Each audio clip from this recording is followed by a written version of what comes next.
கவலை கொள்ளாதீர். எதை குறித்து சகோதரரே? கடந்த காலத்தில் நடந்த நிகழ்வுகளை குறித்து. கடந்த காலத்தில் நடந்த பல நிகழ்வுகள் தான் இன்று நிகழ்காலத்தில் பலரை கவலையோடு எதிர்காலத்தை நோக்கி நகர விடாமல் தடுத்து கொண்டிருக்கிறது. கடந்த காலத்தில் நம்முடைய வாழ்க்கையில் எதுவும் நடந்திருக்கலாம். எத்தனையோ பாவங்களை நாம் செய்திருக்கலாம். எத்தனையோ உறவுகள் மரணத்தால் பிரிந்திருக்கலாம். எத்தனையோ உறவுகள் நாம் விரும்பி கைகூடாமல் இருக்கலாம்.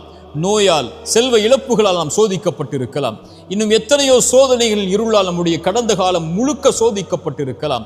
ஆனால் ஒன்றை மனதில் பதிய வைத்துக் கொள்ளுங்கள், கடந்த காலத்தில் நடந்த எந்த நிகழ்வும் எதிர்காலத்தில் நடக்க இருப்பவற்றை பாதித்து விடாது. மீண்டும் சொல்கிறேன், இறைவன் எதிர்காலத்தில் வைத்திருக்கின்ற பொக்கிஷங்களை பெறுவதற்கு கடந்த காலத்தில் நடந்த எதுவும் தடையாக அமைந்து விடாது.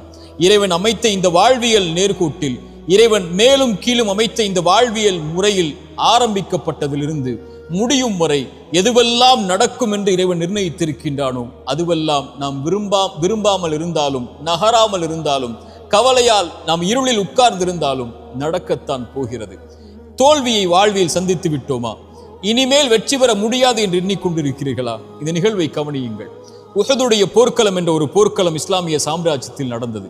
இறைத்தூதருடைய வார்த்தையை சில நபித்தோழர்கள் மீறியதன் காரணமாக அந்த பாவத்தால் அந்த போர் முழுக்க சோதிக்கப்பட்டு உஹதுடைய போர் தோல்வியில் முடிந்தது. போரின் தலைவர் இறைத்தூதர், அவர்களுக்கு பின்னால் இருந்தவர்கள் நபித்தோழர்களாக இருந்தாலும் தோல்வியை தழுவியதை பார்த்தவுடன் இஸ்லாமிய சாம்ராஜ்யம் அதோடு அழிந்து விட்டது என்று எதிரிகள் கணக்கு போட்டார்கள்.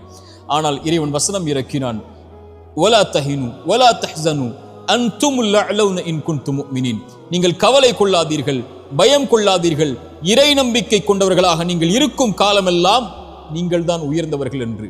அந்த நம்பிக்கை, அந்த தோல்வியிலிருந்து அவர்கள் பெற்ற பாடத்தில், இறை நம்பிக்கையில் அவர்களுக்கு கிடைத்த பாடம் அடுத்த போர்க்களங்களில் அவர்களை உயர்த்தியது. இஸ்லாமிய சாம்ராஜ்யத்தின் வளர்ச்சியை இன்று நாம் பார்க்கிறோம்.